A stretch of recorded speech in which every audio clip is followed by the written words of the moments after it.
This video is sponsored by Brilliant. So back when I was a software engineer, all I used to think that product managers did was get MBAs, use big words, and schedule way too many meetings. And while that's not far from the truth, I must admit that I didn't fully understand the role at the time, and I'm sure many of you are on the same boat. So in today's video, we're going to talk a bit about what product managers actually do, where data fits into that, and whether you truly need to know how to code as a PM. So yeah, let's get to it.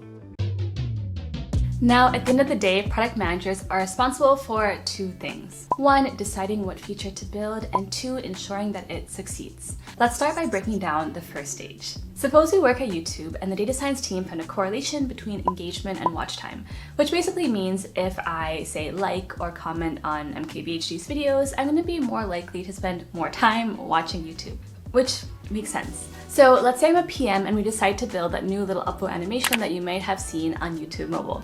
In theory, this is going to increase engagement by making it more fun to smash that like button, which you can do actually right now.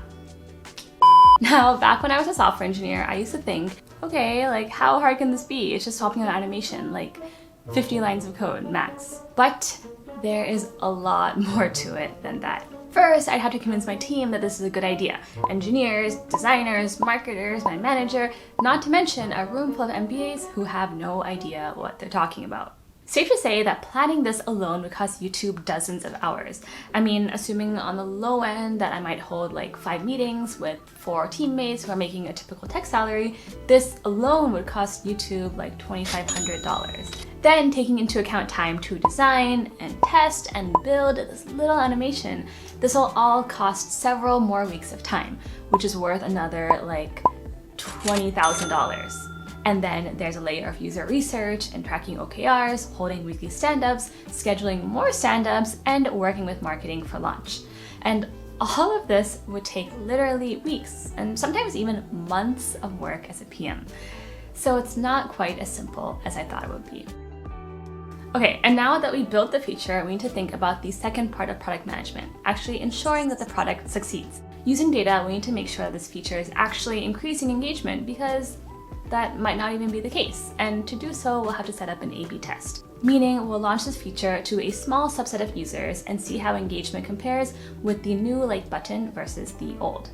And you've probably experienced this before where like your friend might have gotten a new react emoji on Messenger and you didn't. In this case, your friend was probably in the A/B test group while you were in the control. And as part of this A/B test, we'll have to then establish which metrics we actually care about. In this case, something like the average time it takes users to upload a video, or maybe the upvote to view ratio. And once all the data is being collected, we'll have to put it into a dashboard, something for my team and my manager, and even Sundar Pichai himself to see just how impactful this new little button is. Now let's fast forward like 1 or 2 months and let's suppose that the results of the A/B test were significant. So in this case, we can say that the upvote to view ratio may be increased by 1%. This basically means that the update itself was impactful enough to actually become a permanent feature, which means everyone will now have this new like button. Okay, so you might be thinking a 1% increase in upvotes is nothing. But remember, YouTube is a massive product. It gets over 1 billion views every single day. So even a 1% increase in engagement can snowball into literally millions of dollars of ad revenue for YouTube. And so all of those extra meetings that might have turned into like $200,000 for YouTube will have paid themselves off like 100 times over. And you can highlight that in your promotion packet so you can make some dough as well. Let's finally answer the question, do PMs need to know how to code? And I know you're gonna hate this, but the answer is it depends.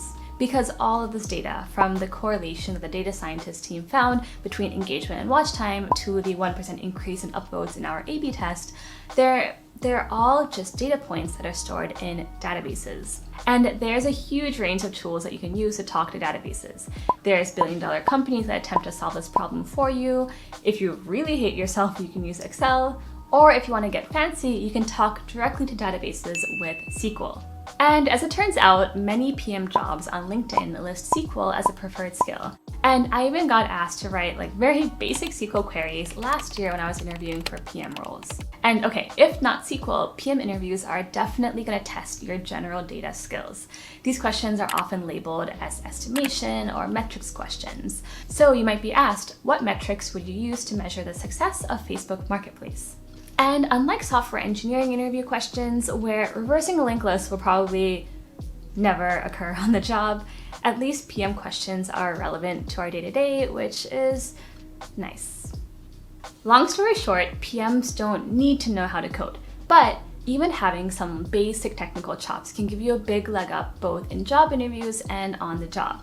And, regardless of your coding background, I would argue that SQL is a great place to start. Okay, so I am not going to do a full SQL tutorial in this video, but if you do want to get your hands dirty and learn how to think more logically about data, definitely check out Brilliant, which is a lovely sponsor of today's video. Brilliant has so many interactive courses on everything from basic algebra to probability to data structures and even machine learning.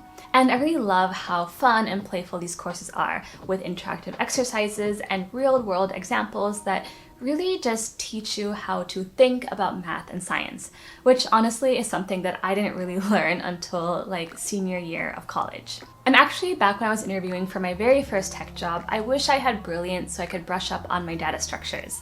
I love how they have all of these simple and interactive visuals so I could actually see what big O notation actually means. And nowadays, I love to hop into something like the scientific thinking course and just build my problem-solving skills, which are the same skills that I'll need when I'm building an A/B test or analyzing a dashboard as a PM. So if you haven't checked out Brilliant already, now is the time. Use my link in the description below, brilliant.org/harshibar, to get 20% off a full year of Brilliant Premium. Yeah, so definitely check out Brilliant if you haven't already. Brilliant, thank you so much for supporting my channel, and let's now continue on with the video. So now let's actually take a look at how I use data at work. And spoiler alert, it actually does not involve that much coding. So I might spend like an hour a week looking at SEO data, and this is often already set up for us in something like Google Search Console. And sometimes I'll hop into Amplitude to visualize user behavior. And so recently I actually built this dashboard to understand our web traffic patterns. And the query looks something like this. And as you can see, it actually can be translated almost one-to-one from Amplitude to SQL code. And if I really need to do something super custom, then I'll hop into Mode and actually edit some SQL code. So like in a week, I would say I spend less than a day actually working with data, because the rest of my time is spent in meetings. Now, I don't want you to leave this video stressing out about needing to learn to code. That is not the point of this video. All I want to get across is that whatever your background is, knowing even some basic coding can go a long way. And especially if you're early into a PM career, I would say learning even some SQL is the way to go. So you can impress your coworkers when you whip out that select all command in SQL, or so you can show off your color-coordinated dashboards at company demos. Or, at the very least, so you can finagle around in a dashboard without bugging an engineer. And yeah, that is it for today's video. I hope that you liked it and found it to be useful. If you did, please give it a big like and subscribe. Follow me on Twitter if you want to see what I'm up to. Thank you again, Brilliant, for sponsoring today's video, and yeah, I'll see you in the next one. Custom J. Finally, I have my coffee.